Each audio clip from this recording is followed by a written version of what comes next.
Memilih dan mengangkat menteri-menteri negara adalah hak prerogatif seorang presiden. Presidenlah pemilik otoritas tunggal untuk memilih dan mengangkat orang-orang terbaik yang bakal membantunya menjalankan roda pemerintahan sesuai dengan misi dan visi yang dicanangkan. Sejak dilantik, Presiden Joko Widodo atau Jokowi telah menyatakan bahwa prototipe kabinetnya kelak adalah kabinet kerja, kerja, dan kerja. Artinya Jokowi menginginkan orang-orang yang berada di sekelilingnya adalah orang-orang bertipe pekerja keras yang berintegritas tinggi. Tampaknya Jokowi sadar betul bahwa pekerjaan yang tengah menanti tidaklah sedikit dan mudah. Bisa jadi masa bakti 5 tahun yang dimilikinya, meski dilewati secara mulus sekalipun, tak akan cukup menyelesaikan seluruh pekerjaan itu. Terlebih lagi, jika di tengah jalan harus juga menghadapi berbagai masalah yang menyandera. Tak heran, sejak dini, Jokowi harus memastikan bahwa para calon menteri yang memiliki integritas meragukan sebaiknya tak duduk di kabinet, meskipun orang tersebut tergolong spesial, meskipun orang-orang tersebut merupakan produk transaksional politik antara dirinya dengan parpol ataupun kelompok pendukungnya. Namun, tentu hal ini tak mudah bagi Jokowi. Tak mudah menolak desakan dan keinginan pihak-pihak yang berjasa menggandangnya hingga menjadi presiden. Meskipun ia sesungguhnya ragu dengan integritas calon menteri yang dititipkan kepadanya, hak prerogatif pun seakan tersandera. Tapi Jokowi terlihat seperti tak kehilangan akal. Tampaknya integritas baginya telah menjadi harga mati. Ia pun lantas mengambil langkah-langkah cepat dan tepat dengan melaporkan para calon menterinya itu ke KPK dan PPATK untuk diselidiki. Biarlah KPK dan PPATK yang berbicara. Walhasil, 8 nama harus dicoret dari daftar menteri, meski berdampak timbulnya berbagai spekulasi di ranah publik. Ya, pemirsa, Presiden Jokowi melaporkan para calon menterinya ke KPK dan PPATK untuk diselidiki integritasnya dalam hal bebas KKN. Belakangan, walhasil 8 orang terindikasi berintegritas meragukan dan Jokowi pun lantas mencoret namanya dari daftar menteri. Namun bijakkah tindakan Jokowi ini? Dan untuk memperbincangkan masalah ini, kini telah hadir bersama kami pengamat politik Gun Gun Herianto. Sementara di ujung telepon kita sudah tersambung dengan Ketua Pusat Pelaporan dan Analisis Transaksi Keuangan PPATK, Muhammad Yusuf. Dan kami akan mencoba untuk menghubungi juru bicara KPK, Johan Budi, namun belum tersambung. Ya. Selamat pagi, Mas Gun Gun. Namun sebelum kita membahas lebih lanjut, saya akan langsung bertanya kepada Pak Muhammad Yusuf. Pak M. Yusuf, betulkah Pak Jokowi semalam paling tidak sudah melaporkan kembali, memberikan kembali daftar-daftar nama yang sudah diperbaharui lagi, Pak, baik kepada KPK maupun kepada PPATK? Apakah hal ini betul? Ya, jadi bukan melaporkan, Mas, ya. Jadi memohon bantuan PPATK untuk melakukan tracing tentang transaksi para calon-calon menteri ini bersih atau tidak. Memang kita mendapat lagi nama-nama baru sebagai kelengkapan yang sudah kita berikan kemarin. Kalau saya melihat bahwa nampak sekali beliau ingin figur-figur yang duduk di kementerian itu orang-orang yang berkualitas, profesional, dan integritas. Nah, kami nanti melihat dari sisi aliran dana, ada nggak aspek mencurigakan, ada nggak terkait dengan para tersangka yang sedang diproses, ada nggak dia penyimpanan harta di istri dan anaknya. Jadi nanti kami telusurin bukan yang bersangkutan saja, tapi rekening anak istri pun kita coba lakukan tracing. Nah, yang kami kirim nanti tentu bukan hasil analisis, tapi hanya informasi yang sifatnya umum, ya. Tapi dalam hal tertentu mungkin nanti perlu ada yang dijelaskan perlisan. Ya, dari nama-nama yang sudah disampaikan dari Jokowi, Pak, apakah ada yang mencurigakan dari hasil penyelidikan dari PPATK?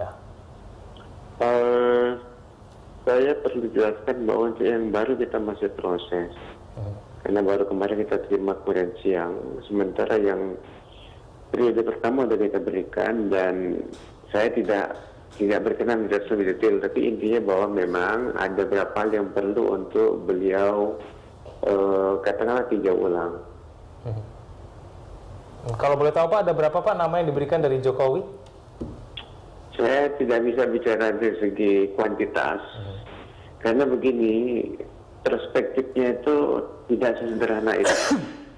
Misalnya Mas sendiri ada catatan transaksi 1 miliar, tapi ternyata sesungguhnya uang itu diwariskan, maka tidak bisa di judgment as it is ya.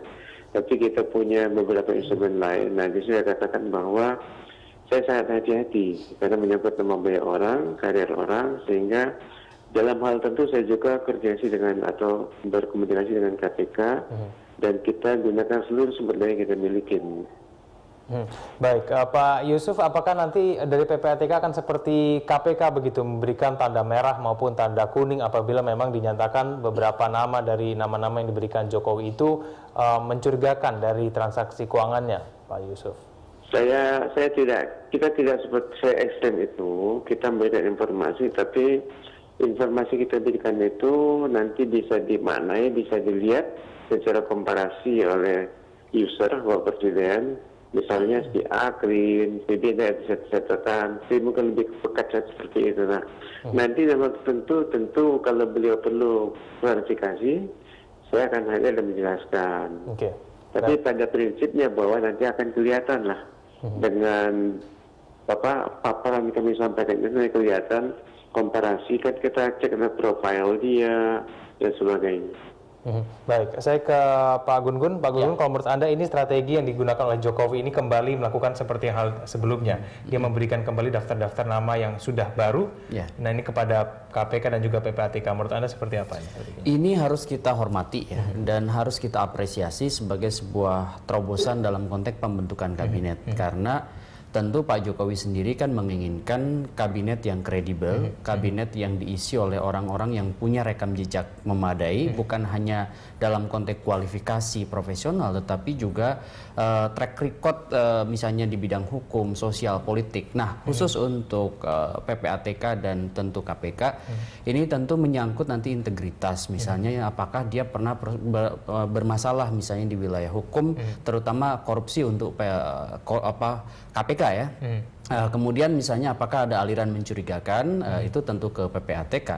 Ini sebetulnya konteksnya adalah dalam rangka goodwill ya, niat baik dan political will, niat politik Pak Jokowi untuk membangun satu pemerintahan yang menurut saya tidak membebani birokrasi besok. Maksudnya kabinet ya. Karena kalau kemudian kabinet sedari awal sudah diisi oleh orang-orang bermasalah, misalnya dia terindikasi melakukan tindakan korupsi atau berpotensi besok terseret dalam arus tindakan korupsi, itu tentu akan menjadi beban tersendiri bagi Jokowi. Terlepas dari tafsir orang macam-macam, misalnya ada yang menafsiri ini bagian dari panggung gitu ya, untuk publisitas politik Pak Jokowi.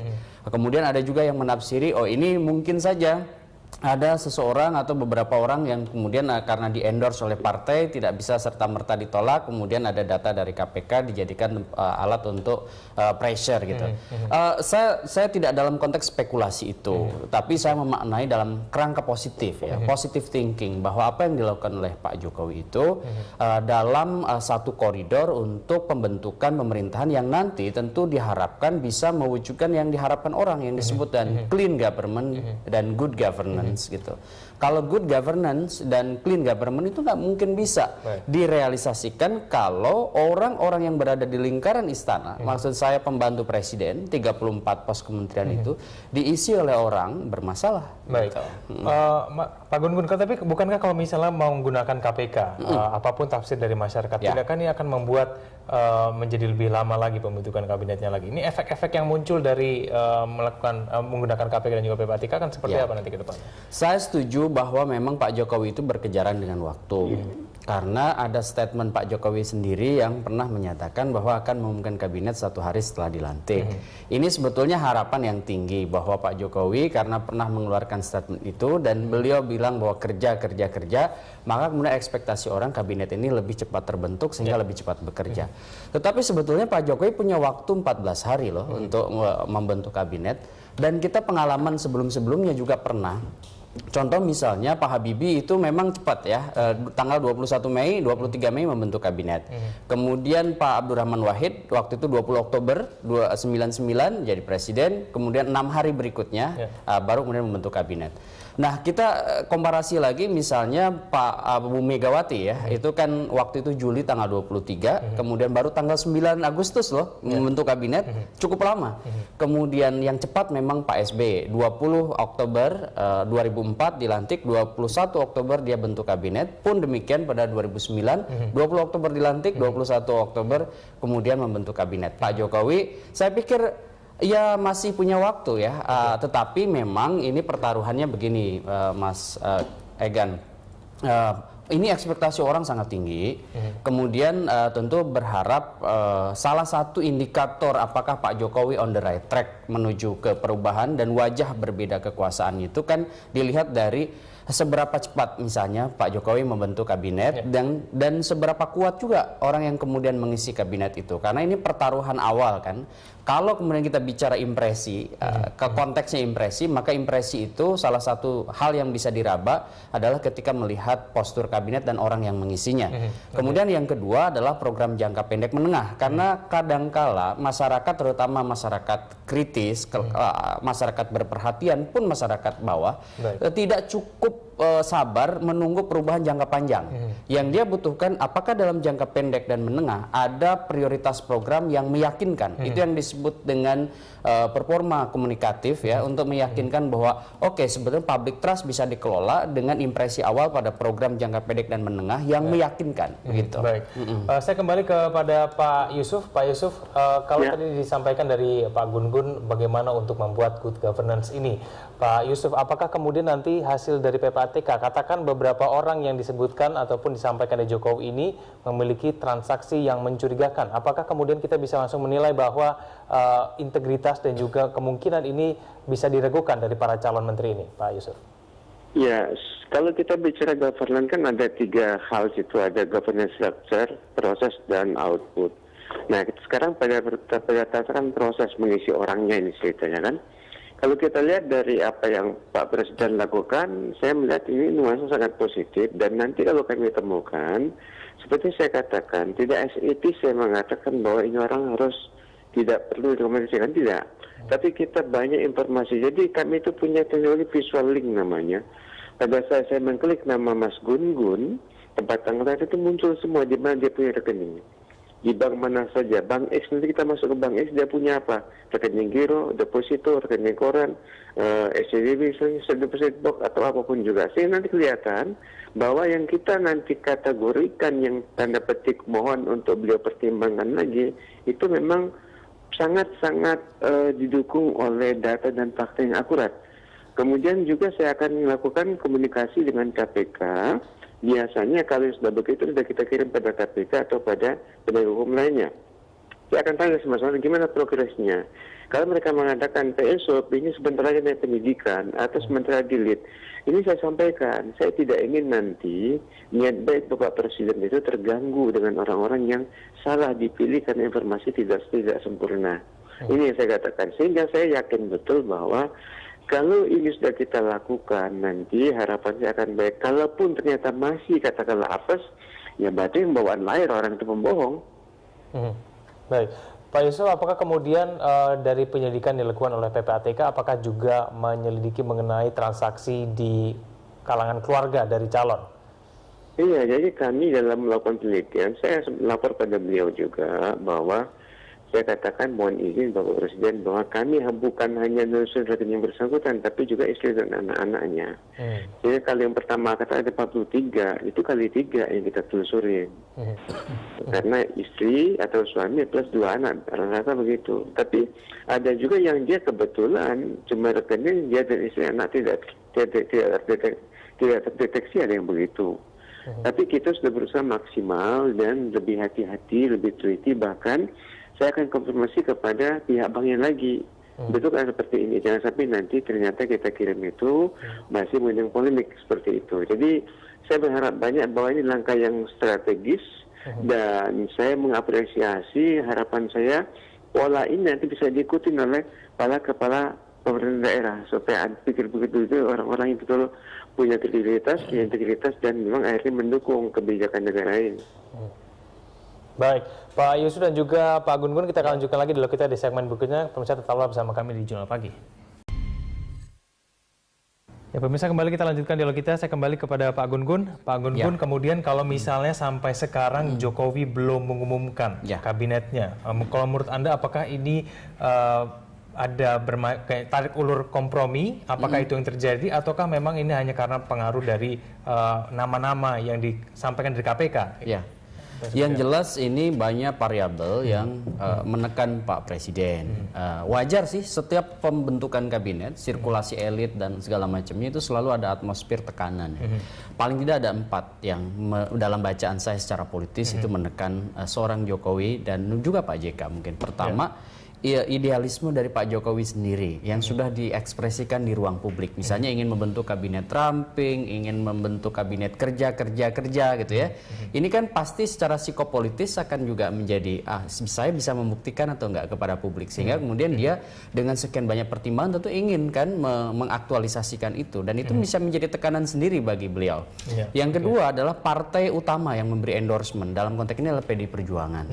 Nah, Bu Mega terutama di puncak hierarki otoritas pasti kan juga punya kepentingan politik terkait dengan kabinet ini kan. Kemudian yang ketiga partai pengusung yang lain, contohnya misalnya Nasdem, Hanura, PKB, PKPI. Nah, pasti mereka menjadi atmosfer yang juga memberi tekanan tersendiri pada Pak Jokowi terkait dengan politik representasi. Yang terakhir itu kekuatan yang kerap kali tidak terlihat secara kasat mata, yaitu kekuatan pasar, terutama kekuatan negara adidaya dan korporasi multinasional yang punya tentu relationship dengan proyek-proyek di Indonesia. Oke, gitu. baik.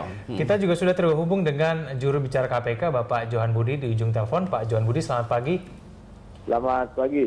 Ya, Pak Johan Budi, apakah betul Jokowi dan juga JK sudah memberikan daftar nama yang terbaru lagi semalam mengenai calon-calon menteri yang kemungkinan bisa dianggap bermasalah atau tidak lagi bagi KPK? Apakah itu betul, Pak Johan? Saya kemarin ada di kantor dan tidak melihat itu ya. Jadi saya belum tahu apakah karena ini kan sifatnya konfidensial ya, mungkin tidak terlihat melalui kantor ya. Jadi kalau sampai kemarin malam sih belum ada utusan dari Pak Jokowi yang menyampaikan daftar kepada KPK ya. Tapi saya tidak tahu. Tapi kalau dilihat dari apakah ada orang mengirim sejumlah data ke sini, tidak ada gitu. Belum ada. Baik, itu pernyataan yang disampaikan dari Pak Jokowi semalam, Pak Johan. Pak Johan, tapi kalau misalnya nanti sudah sampai daftar nama baru itu kepada KPK dan juga PPATK, apakah kemudian nanti KPK juga akan menggunakan metode yang sama, seperti memberikan merah dan kuning begitu seperti yang sebelumnya? Apakah akan seperti itu lagi, Pak Johan? Saya kira gini, untuk yang kemarin itu seperti yang disampaikan oleh Ketua KPK beberapa waktu yang lalu bahwa catatan-catatan sudah diberikan kepada Pak Jokowi. Kalau menurut saya KPK ini tidak pada porsi ya, untuk merekomendasi apakah yang harus dipilih menteri ini ataukah menteri itu. Jadi tidak punya porsi untuk memberikan itu gitu. Jadi KPK hanya memberikan catatan-catatan dari nama-nama yang sudah disampaikan oleh Pak Joko Widodo kepada pimpinan KPK. Nah, untuk selanjutnya saya kira hak prerogatif dari Presiden ya, untuk memilih. Karena begini, ini baru tradisi baru ya, saya kira perlu diapresiasi seorang Presiden memilih calon menterinya sebelum memilih itu meminta pendapat banyak orang gitu ya. Untuk tujuan apa? Untuk tujuan menjaring sebanyak mungkin informasi mengenai track record dari menteri-menteri itu. Jadi tidak ada kewajiban sebenarnya bagi KPK untuk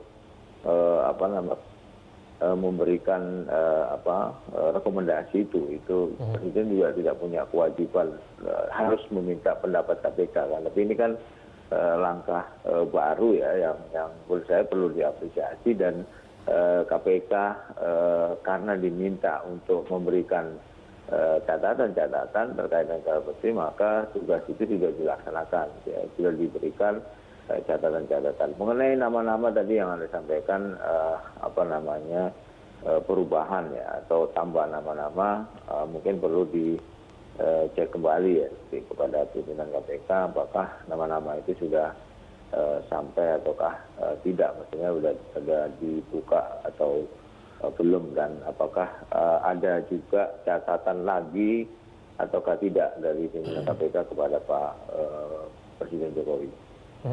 Baik, Pak Johan, kalau misalnya nanti memang nama-nama yang sudah disampaikan itu ternyata katakan sama seperti yang disampaikan kemarin, ada yang warna merah dan juga kuning. Bukankah ini berarti penyelidikan KPK sudah besar kemungkinan bahwa nama-nama yang akan disebutkan ini ataupun diberikan tanda oleh KPK ini nanti akan terlibat hukum? Apakah memang akan seperti itu, Pak Johan? Gini, menurut saya tidak ada jaminan event yang tidak diberi catatan pun ketika menjadi menteri tidak korupsi gitu, tidak ada jaminan. Jadi KPK tidak bisa menggaransi itu ya. Jadi tidak ada jaminan. Demikian juga yang diberi catatan misalnya kuning ataukah kuning kelabu itu itu juga tidak ada jaminan bahwa dia akan jadi tersangka atau sebaliknya dia tidak akan jadi tersangka gitu. Jadi itu tidak jaminan. Tapi catatan-catatan itu bagi KPK kepada Pak Jokowi adalah agar Pak Jokowi dalam memilih menteri itu bisa melihat ya perjalanan dari track record calon-calon yang sudah disampaikan. Karena ada sebagian juga yang tidak ada catatannya di KPK, artinya tidak ada track record apapun yang sampai ke KPK gitu. Itu kan tidak bisa diberikan catatan karena KPK tidak punya gitu. Ya, misalnya dari pihak yang bukan penyelenggara negara gitu misalnya, itu kan tidak bisa KPK memberi catatan orang tidak pernah bersentuhan dengan KPK gitu misalnya. Jadi yang lebih catatan tentu yang pernah bersentuhan dengan KPK. Karena itu tadi di awal saya sampaikan, KPK tidak menjamin apakah yang tidak ada catatan itu kemudian digaransi 5 tahun ke depan itu tidak.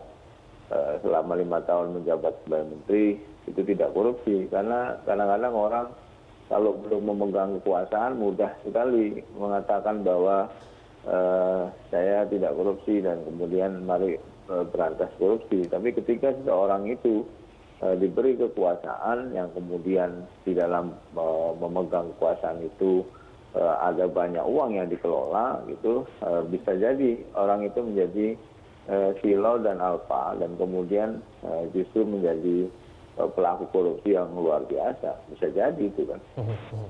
Baik, Pak Johan ditahan dulu teleponnya, saya kembali kepada Pak Yusuf. Pak Yusuf, apakah Anda masih bersama dengan kami?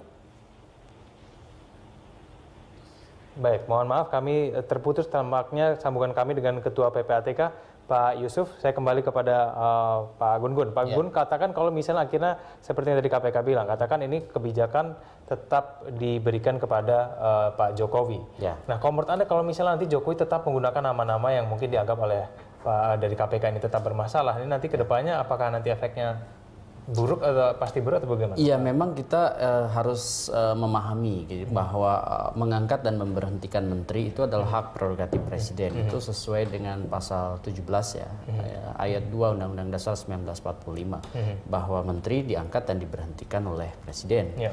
Sehingga kemudian data dari KPK, data dari PPATK itu sifatnya masukan kepada presiden, dan tentu karena KPK adalah sebuah institusi yang kredibel, yang dipercayai oleh publik, maka harusnya kemudian masukannya itu menjadi pertimbangan yang signifikan. Meskipun lagi-lagi ya, hak untuk memutuskan apakah si A, si B, si C itu masuk ke dalam kabinet itu sangat bergantung kepada Pak Jokowi.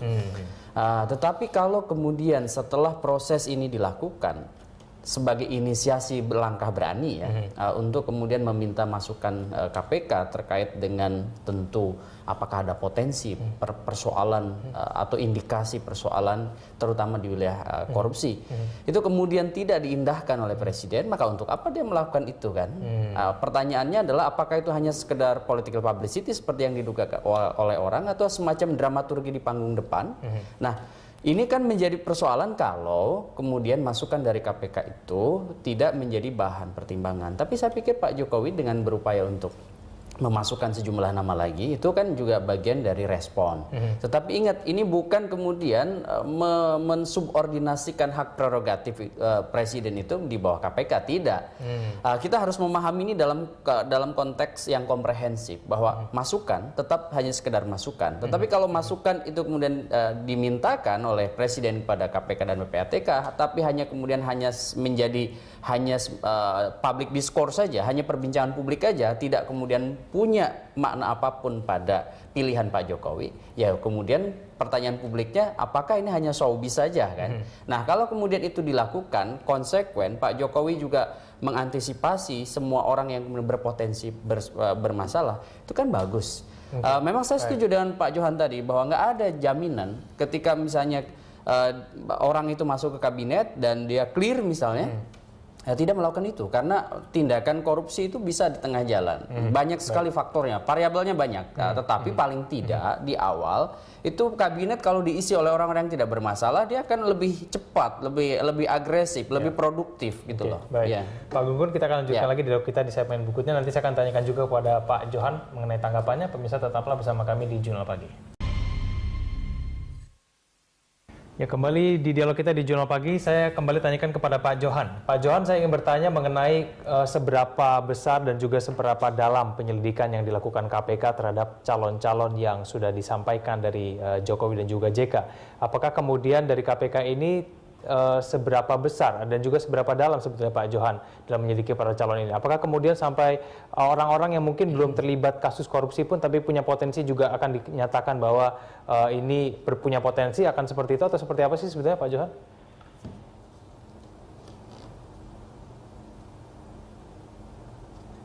Pak Johan?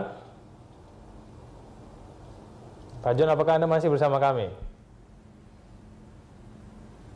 Baik, tampaknya terputus sambungan kita dengan Pak Johan. Saya kembali tanyakan kepada Pak Gun Gun. Pak Gun Gun, kalau misalnya memang ternyata sampai detik ini kita belum mendapatkan kepastian, kalau menurut Anda variabel yang paling besar itu sebetulnya di antara 4 poin tadi yang disampaikan, itu yang berpengaruh terhadap Jokowi itu siapa atau itu apa? Saya melihat faktor PD Perjuangan dan Bu Mega. Ini yang tentu menjadi variabel yang sangat signifikan dalam situasi yang krusial seperti ini.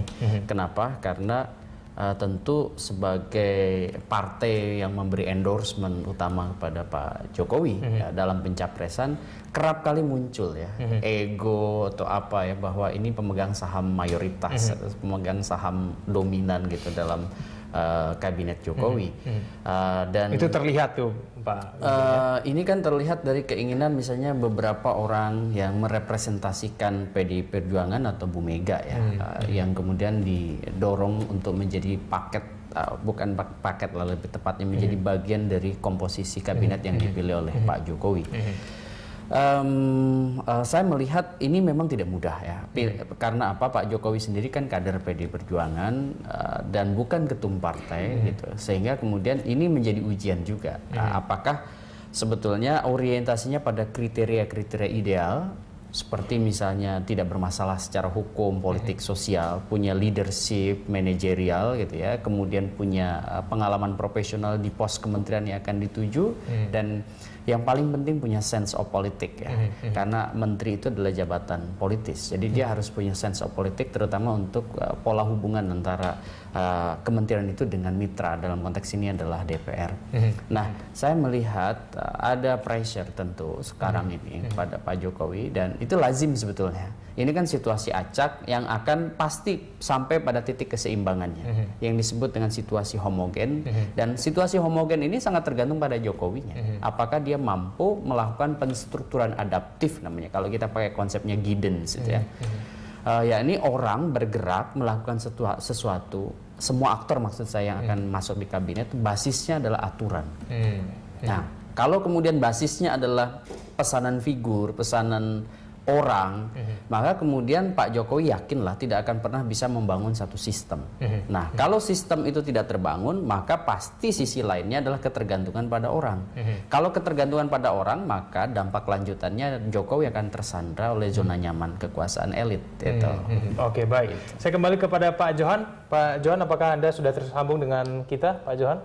Ya. Baik, Pak Johan, saya ingin bertanya yang tadi sempat saya tanyakan, Pak Johan, sebetulnya seberapa dalam sebetulnya penyelidikan dari KPK terhadap calon-calon yang mungkin disampaikan Jokowi JK? Apakah mungkin orang-orang yang mungkin belum terlibat kasus korupsi tapi punya potensi ini juga bisa dianggap bermasalah oleh KPK, atau seperti apa sebetulnya, Pak Johan?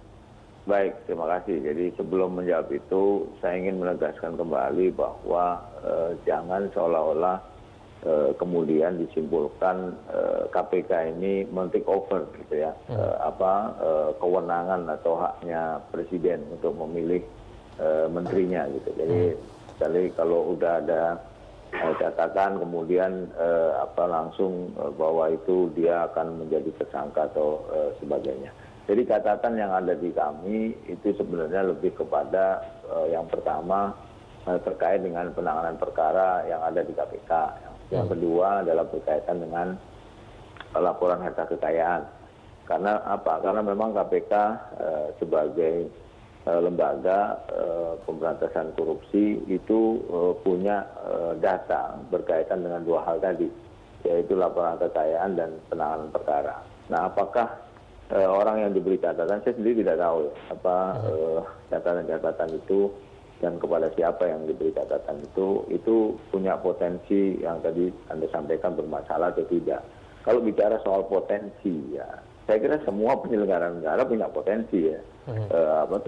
Kapannya itu yang kita tidak tahu. Nah, catatan itu kan catatan yang ada di KPK, track record dari si calon itu sebelumnya ya, sebelum menjadi nanti dipilih menjadi menteri itu. Jadi yang ada catatan yaitu apakah mereka pernah diperiksa ataukah menjadi saksi atau dan lain sebagainya. Sekali lagi saya tidak tahu detail itu ya. Berkaitan dengan catatan-catatan tadi.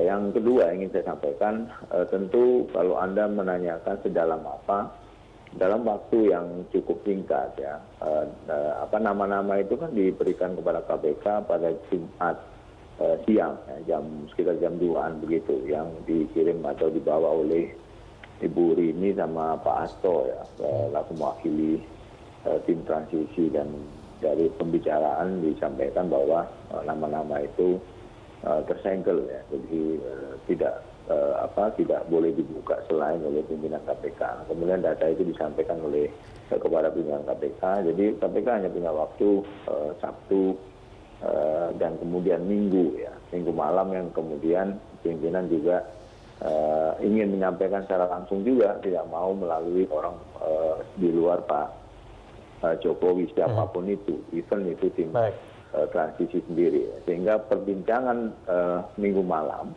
saya kira itulah perbincangan yang sangat dalam ya, yang tentu pimpinan KPK mengetahui data-data itu yang ada di KPK ya. Tadi saya sampaikan kalau tidak ada data-data ya tentu kita sampaikan bahwa kita tidak mempunyai data terkait dengan orang-orang itu. Jadi kira-kira begitulah prosesnya ini. Baik, kita tunggu nanti bagaimana kira-kira siapa saja nama-nama yang akan memasuki pos-pos menteri tersebut. Kita tunggu nanti pengumuman dari Jokowi. Terima kasih Pak Johan Budi telah bergabung bersama kami di Jurnal Pagi. Dan Pak Gun Gun juga terima kasih sudah bergabung bersama kami. Kita tunggu nanti pengumuman dari Jokowi. Ya. Selamat pagi. Pagi.